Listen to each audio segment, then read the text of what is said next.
The twin sons of Xyrus forehammered the dunes of the crimson wastes like molten hammers on an anvil, turning the air above the sand into a shimmering, breathless haze. In the shadow of a crumbling sandstone arch, the last remnant of a forgotten temple, Lyra huddled near the well, her bare feet buried in the cooler grains beneath the surface. Her skin, the color of jade kissed by moonlight, glistened with sweat, and her long, bone-white hair clung to her neck in damp strands. Around her wrists and ankles, thin bands of dull gray alloy pulsed faintly, humming with the low thrum of suppression fields, collars of ownership, invisible but ever-present. She was property, like the cracked clay pots stacked beside the well or the rusted water pump wheezing in the heat. But unlike those things, Lyra remembered what freedom tasted like. The wind through the crystal forests of her homeworld, the songs of the sky whales echoing over violet seas, the weightlessness of leaping between floating islands. Now all she had was this desert, this village of sun-baked mud huts, and the ever-watchful eyes of Overseer Vex, whose whip had more teeth than a sandcrawler. She wore a simple tunic of woven desert reed, dyed pale ochre to blend with the sands, and over it, a skirt stitched from salvaged starship insulation. Patched, frayed, but hers. It was the only thing that still felt like her, not something assigned by the auction block. So when a shadow fell over her, tall and broad-shouldered, blocking the worst of the glare, and a calloused hand reached for the hem of that skirt, Lyra flinched as if burned. "Please don't grab my skirt," she begged, voice trembling like a plucked wire, eyes wide and luminous with fear. The human, tall, sun-leathered, with a dust-caked duster and a plasma rifle slung across his back, didn't hesitate. His fingers closed around the fabric and yanked it upward, not roughly, but with a swift, decisive motion that sent her stumbling backward. Sand sprayed from her heels. Her breath caught in her throat, not just from the violation, but from the dread pooling in her stomach. Humans were unpredictable, some cruel, some indifferent, all dangerous. She braced for the sting of a backhand, the cold press of a stun baton, or worse. But the man didn't strike her. Instead, he crouched, still holding the lifted hem, and pointed with his free hand toward the sand just beyond her feet. "Look," he said, his voice rough but calm, like gravel smoothed by a river. Confused, Lyra followed his gaze, and froze. Coiled in the shade beneath her skirt's previous position, half buried in the sand, was a dune viper, its scales the exact color of rusted iron, its eyes black beads of malice. Its tail twitched, ready to strike. One more step, one careless shift of weight, and its venom, fast-acting, agonizing, and incurable without off-world meds, would have pierced her ankle. She'd seen it happen to others. They didn't last the night. The human didn't wait for thanks. With a practiced flick of his wrist, he drew a short blade from his belt. Not a weapon, but a tool, its edge worn smooth, and pinned the viper's head to the sand with a single, clean motion. The creature thrashed once, then stilled. Only then did he release her skirt, letting the fabric fall back into place. He stood, brushing sand from his knees, and finally met her eyes. "Name's Joran," he said simply, as if they'd just passed each other in a market, not shared a moment that could have ended in death. "And I'd rather you yell at me for grabbing your clothes than bury you before sundown." Lyra stared at him, heart hammering against her ribs. No human had ever done that. Not for her. Not for any slave. They used, they commanded, they punished. They didn't save. Her throat tightened, and for a wild, absurd second, she wanted to laugh, hysterical, relieved laughter bubbling up like a spring in the desert. Instead, she whispered, "Why?" Joran shrugged, slinging his rifle back into place. "Because vipers don't care if you're green or gray or gold. They bite anything warm. And you're warm." He turned to leave but paused. "Also, that skirt's got a tear near the seam. If you stitch it with spider silk thread, there's a nest in the East Canyon wall, it'll hold better. Regular thread'll snap in this heat." Then he walked away, boots crunching on the grit, heading toward the village's central compound where the human overseers held court. Lyra remained rooted to the spot, staring at the dead viper, then at the retreating figure of Joran. Something inside her, long buried under layers of resignation, stirred. Not hope, not yet, but curiosity, and maybe the faintest spark of something else. Trust, fragile as a desert bloom after rain. Over the next few days, Lyra watched Joran from a distance. He wasn't like the other humans. He didn't swagger or shout. He moved with a quiet efficiency, repairing the village's solar stills, checking the perimeter sensors, even sharing his rations with the old alien weaver whose hands shook too much to work. He spoke little, but when he did, it was direct, without the sneer or condescension the others used.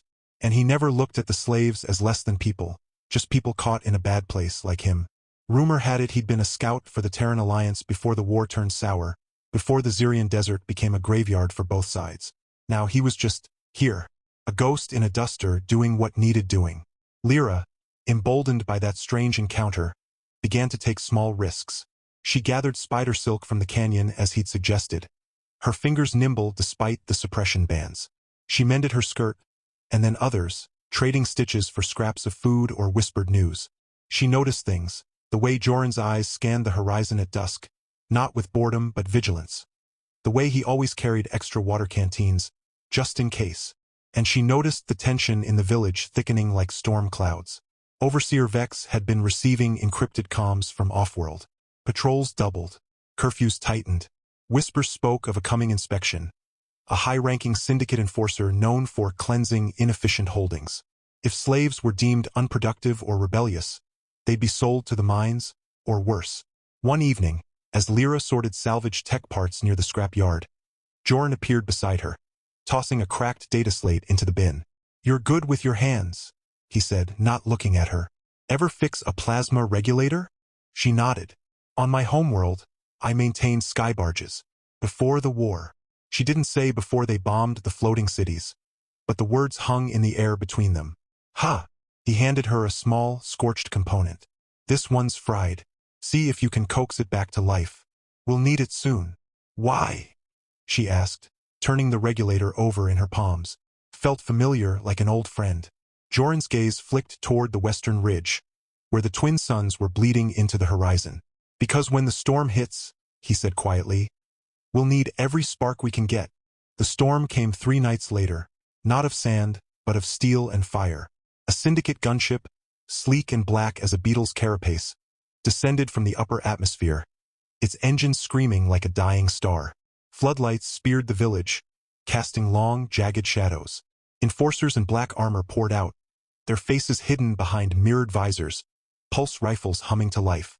Overseer Vex met them with groveling bows, but the lead enforcer, a hulking brute with a voice like grinding gears, shoved him aside. "All slaves to the central square. Now, non-compliance equals termination." Panic erupted. Slaves scrambled, some weeping, others numb with terror. Lyra's heart pounded as she was herded into the square with the others, her green skin stark against the sea of ochre tunics.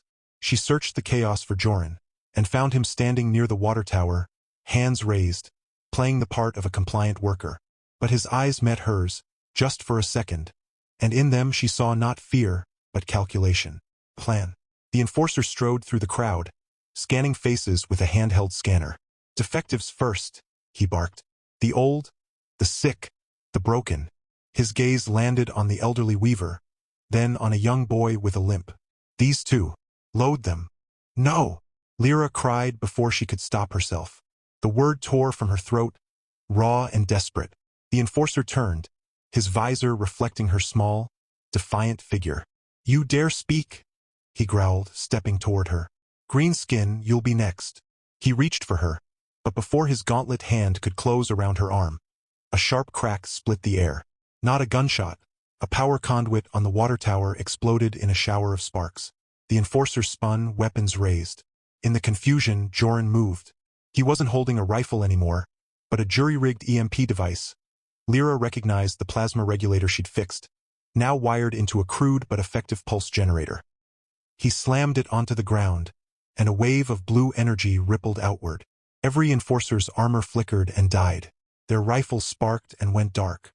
"Run!" Joran roared, already sprinting toward the eastern canyon, the same canyon with the spider silk nest.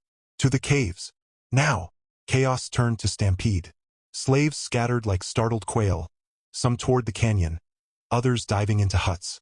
The enforcers, blinded and disoriented, fumbled with their dead gear. Lyra didn't hesitate. She grabbed the weaver's hand and the limping boy's arm and ran, her bare feet flying over the hot sand.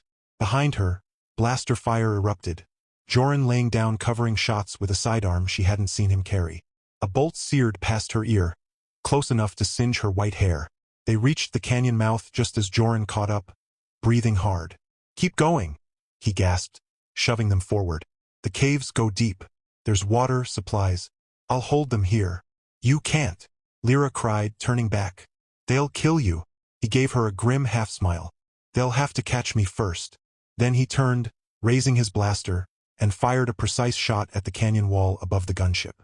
A chunk of rock broke loose, crashing down and blocking the entrance. "Go, Lyra! Now!"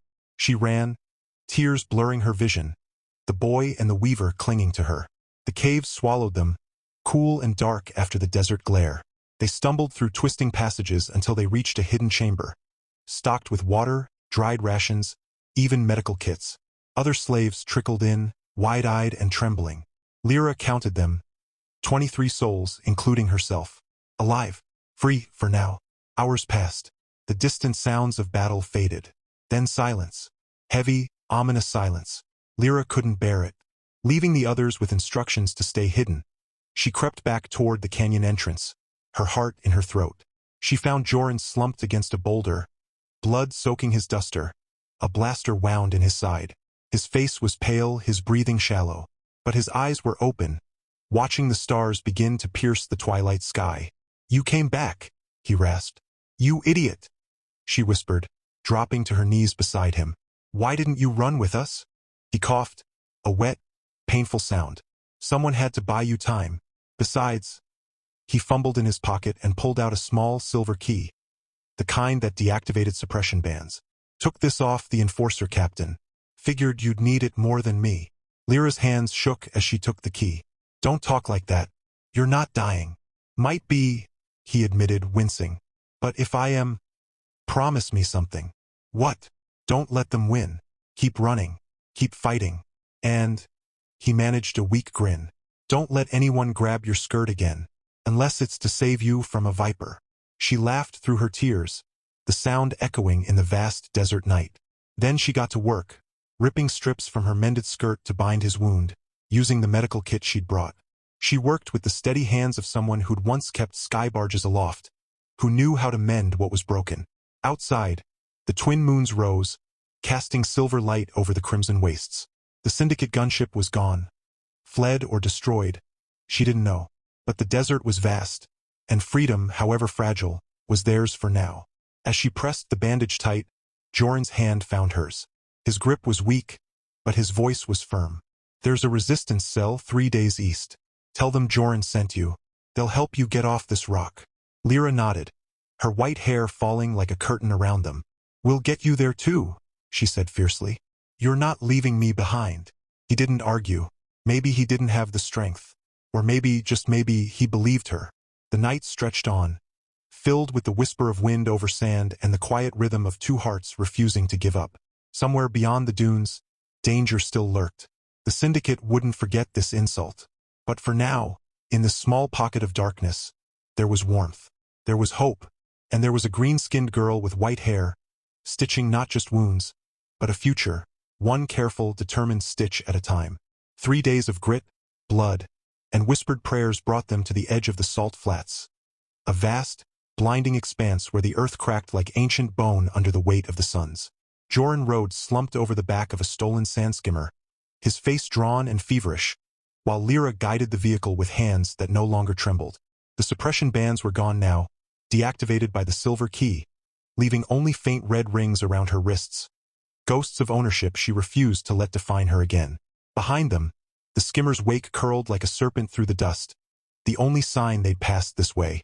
The resistance outpost wasn't a fortress, as Lyra had imagined, but a sunken bunker camouflaged beneath a collapsed salt dome, its entrance hidden behind a curtain of solar-refracting mesh.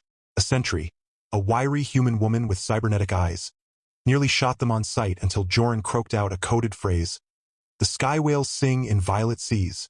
The woman's posture softened. "You're late," she said, helping haul Joran inside. "And you're bleeding out." Inside, the bunker hummed with quiet urgency. Medics swarmed Joran, peeling away his blood-caked duster, injecting nanite coagulants, stabilizing his core temperature. Lyra hovered nearby, arms crossed, green skin pale with exhaustion, until a gentle hand touched her shoulder. An elder alien, tall, silver-scaled, with eyes like polished obsidian, nodded toward a cot. Rest, child. He'll live. Joran survived worse. Who are you? Lyra asked, voice hoarse. Commander Vera, the elder said. Former high strategist of the Celestial Concord. Now, just another ghost fighting the Syndicate. She studied Lyra with unnerving depth. And you're from the Jade Isles. I recognize the resonance in your voice. Few of your kind remain.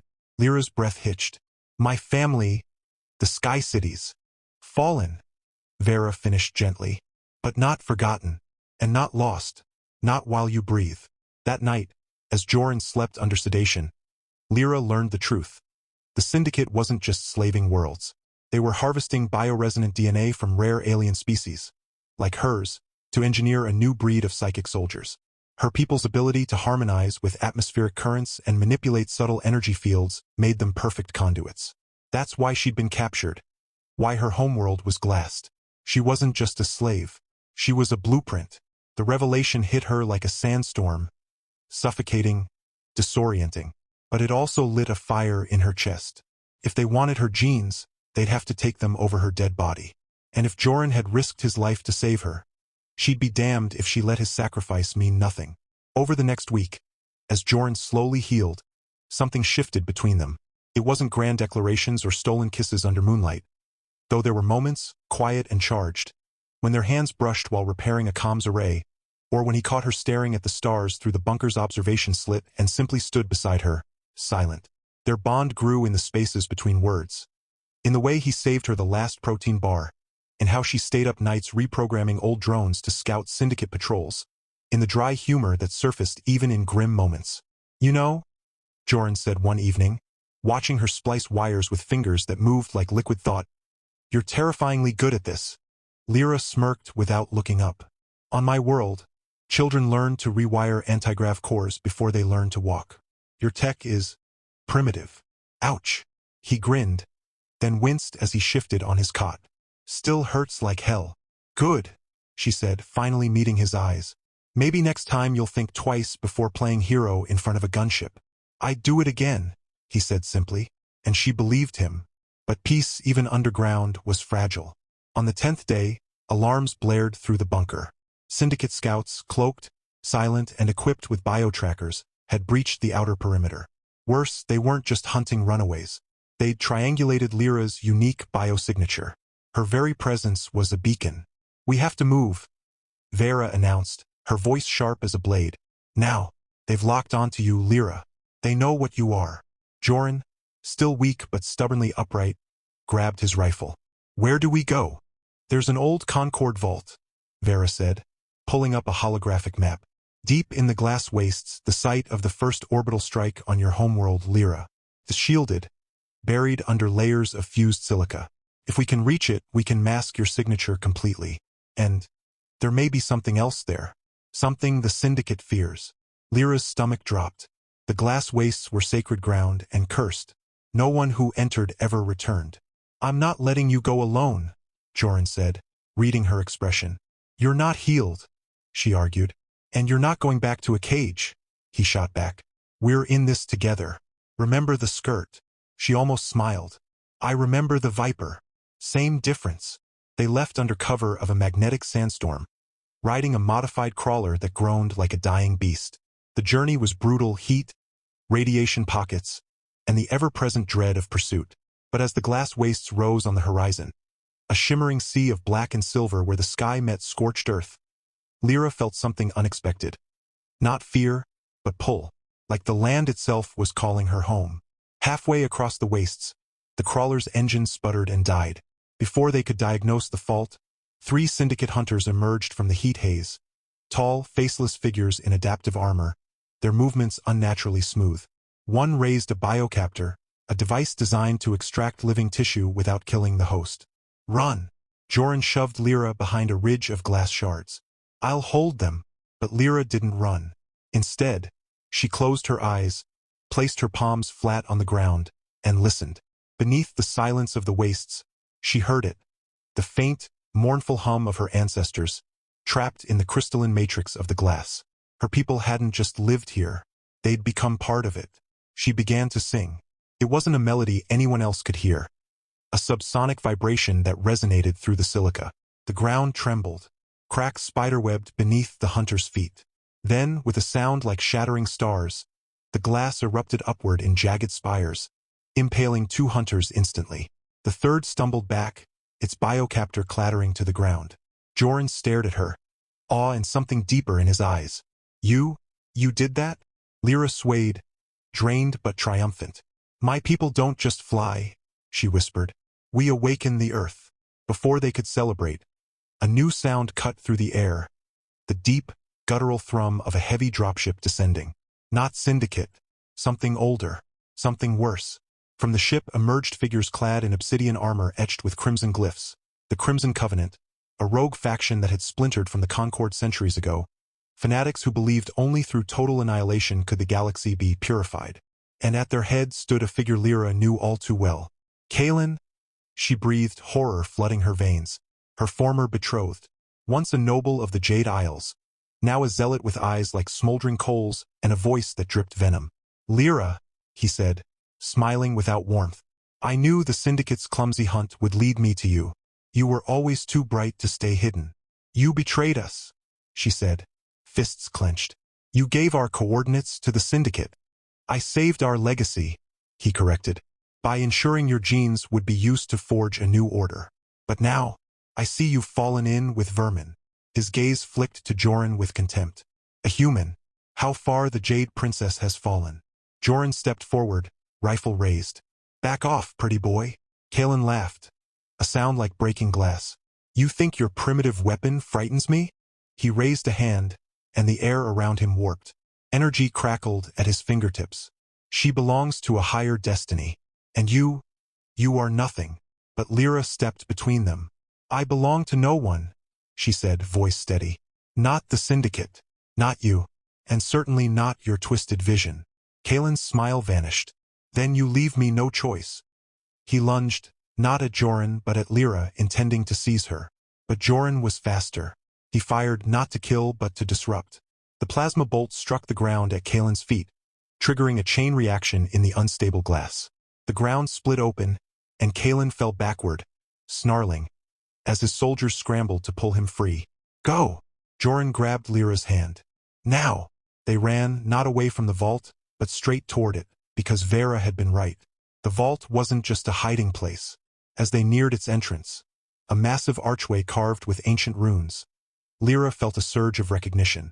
This was where the Concord had stored their most sacred artifacts, including the Heartstone. A living crystal said to amplify the resonance of its wielder 1,000-fold. Inside, the air was cool, humming with latent power. At the center of the chamber, floating above a pedestal of black stone, pulsed the Heartstone. Radiant, pulsing with soft green light that matched Lyra's skin. Kaelin's voice echoed from the entrance. You can't hide from fate, Lyra.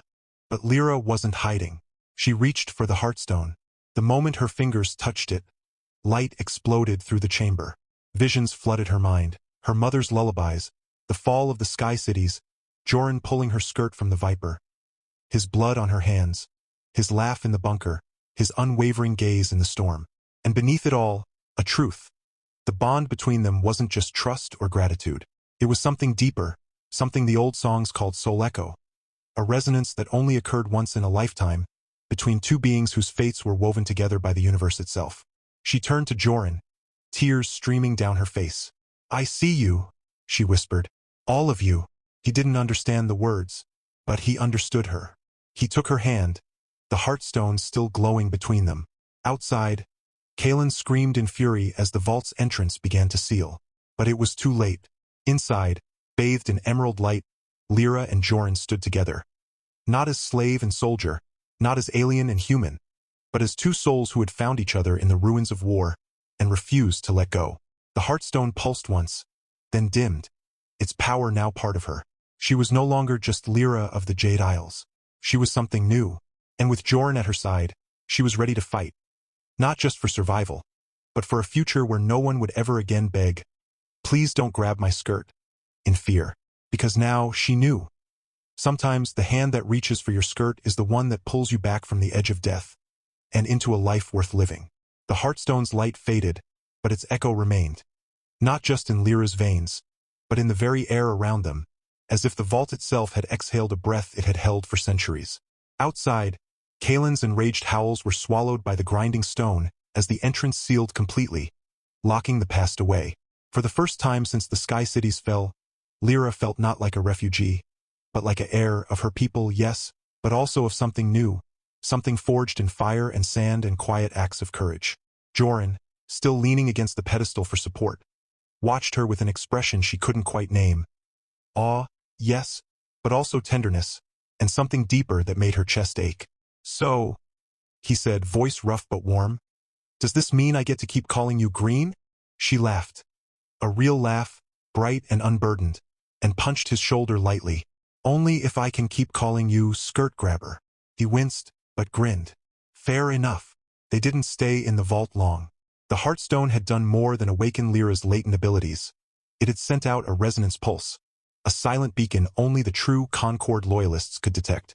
Within hours, a sleek, silver scout ship descended through the glass waste's shimmering haze, its hull etched with the sigil of the restored celestial Concord.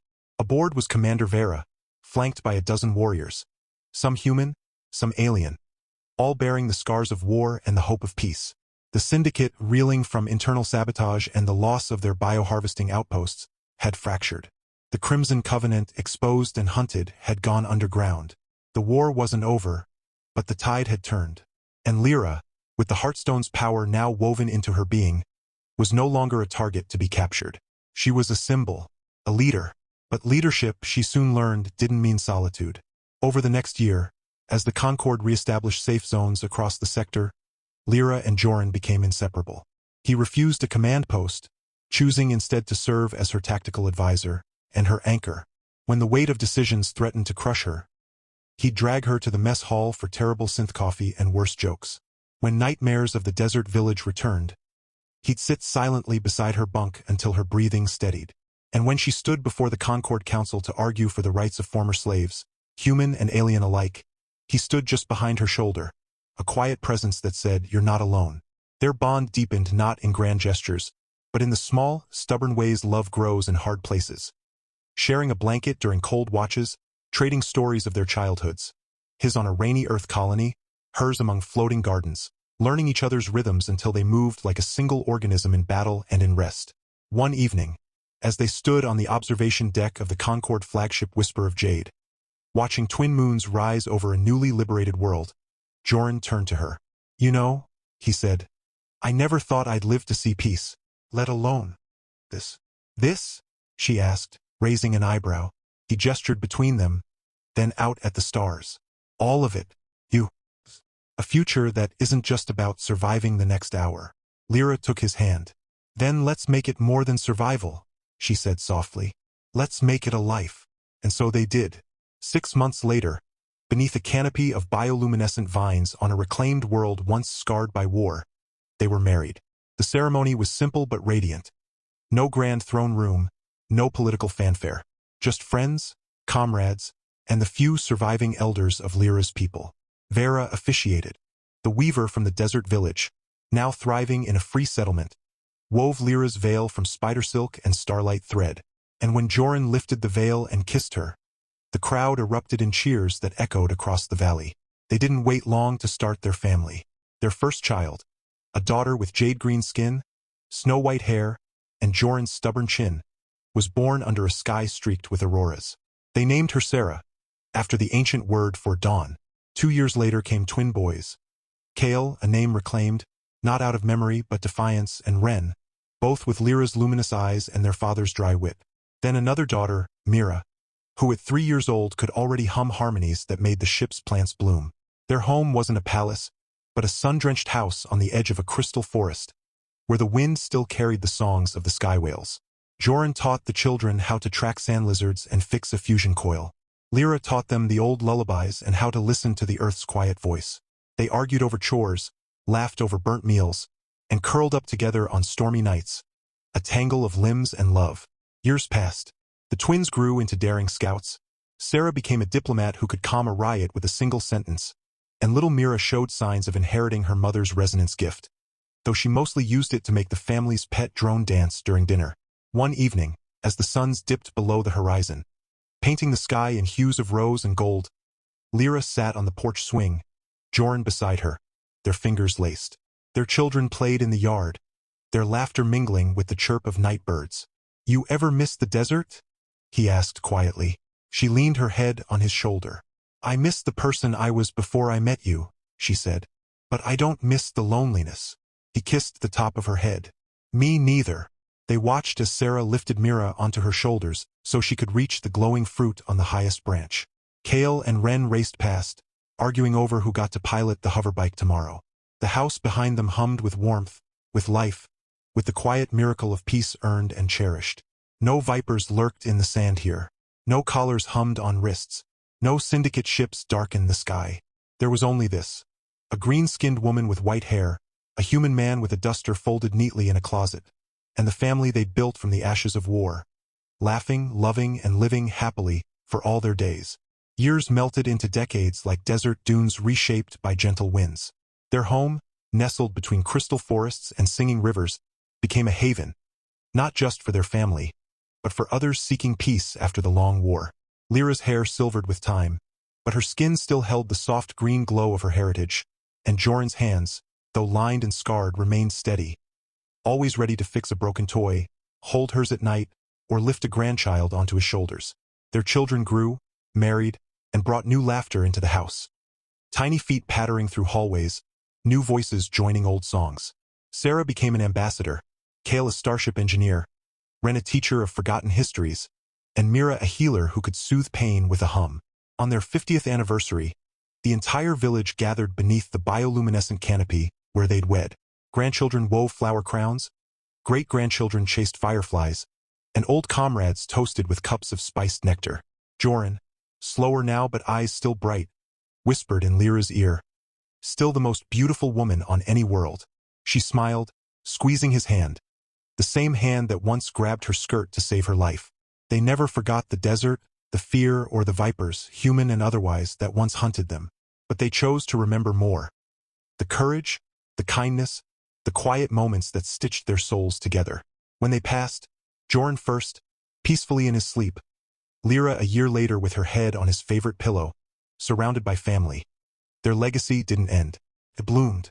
In every child who learned to mend what's broken, in every song sung under twin moons, in every act of defiant kindness, Lyra and Joran lived on. And somewhere, in the warm hush of a desert night, a white-haired girl still mends her skirt. Not in fear, but in freedom, knowing that sometimes, the hand that reaches for you isn't there to take, but to give you back your life. They had loved fiercely, fought bravely, and built joy from ruin. And that, in the end, was the happiest ending of all.